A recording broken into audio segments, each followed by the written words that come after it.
Hello, welcome back sa channel natin.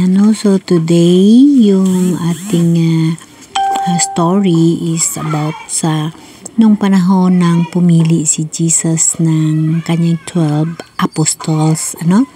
So, sinasabi ko sa inyo hindi rin ako palabasa ng Bible. But ngayon, dahil na wala naman tayong trabaho at may edad na tayo, natututo na akong magbasa at aking napag-alaman ang ating 12 apostles. Dati hindi ko talaga alam kung sino-sino yan. So, yung first na apostles natin is si Simon, na tinatawag siyang Pedro.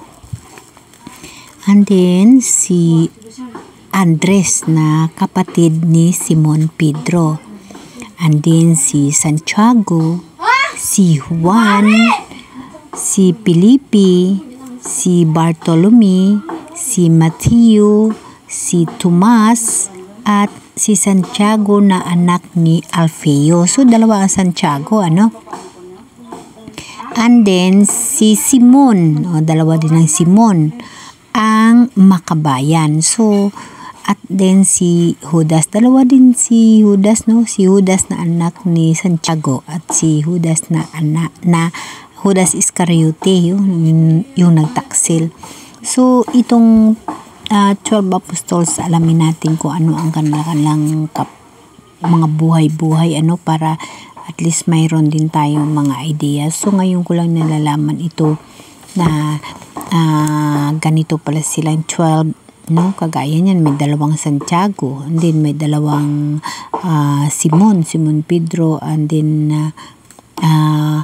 yung isang Simon na makabayan, tsaka dalawa rin ng Judas, So,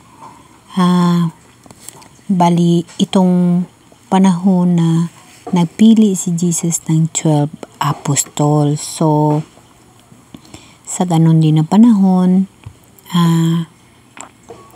nakakreate siya ng kanyang 12 apostles, And then, dito ko rin na pag-alaman na sa 12 na kanyang apostol, yung kanyang laging kasama ay yung...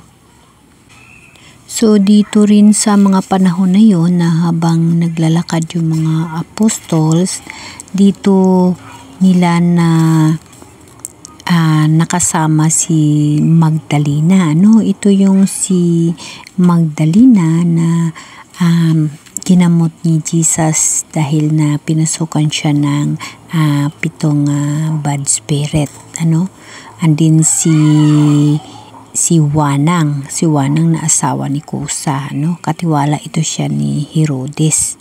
At din si Susana at si Wanang at saka si Magdalena.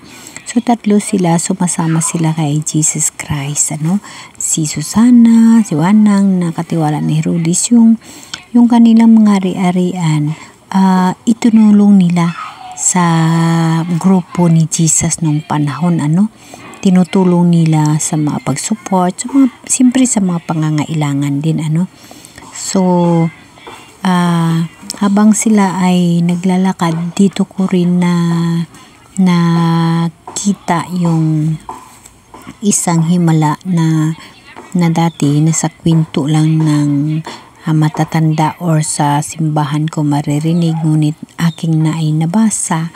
So, dito ko na basa na yung babaeng nagdurugo na walang humpay, yung kanyang pagdurugo, halos nauubos na yung kanyang mga ipon sa pagpagamot, pero hindi talaga siya gumaling. So, nung panahon na yun, pumunta si Jesus sa lugar nila, So, dahil sa sobrang dami ng tao, hindi siya nakalapit kay Jesus o hindi siya nakapagamot kay Jesus, kasi nung panahon si Jesus ay pumapatong lang ng kamay niya sa mga ulo na may sakit at siya ay gumagaling. So, ang ginawa ng babae dahil hindi nga siya So, sinikap ng babae na kahit papano is mahawakan si Jesus. So, yung hinawakan niya yung damit ni Jesus. Una parang nahipo niya yung sinagi niya or hinipo niya yung damit ni Jesus. So, akala niya siguro hindi alam ni Jesus, kaya nagsabi si Jesus kung sino ang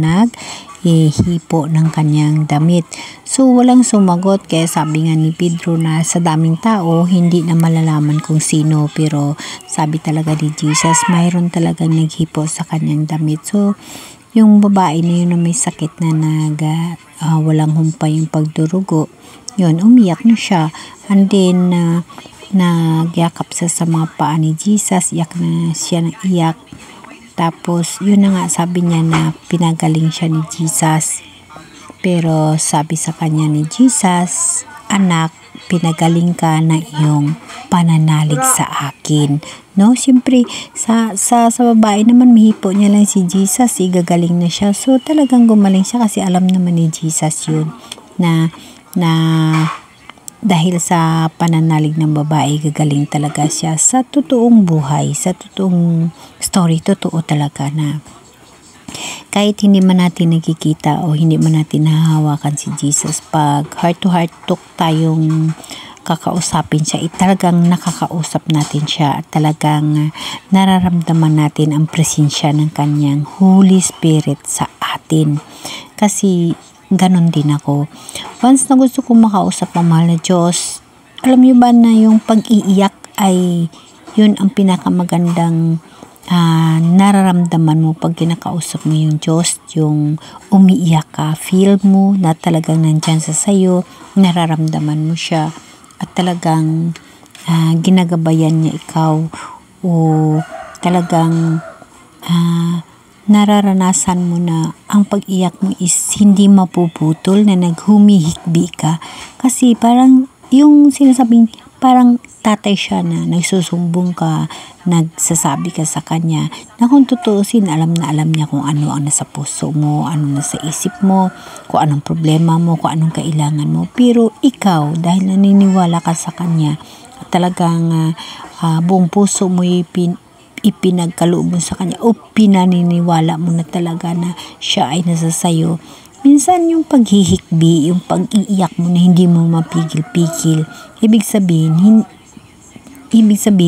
yung parang ang kino-comfort niya ikaw.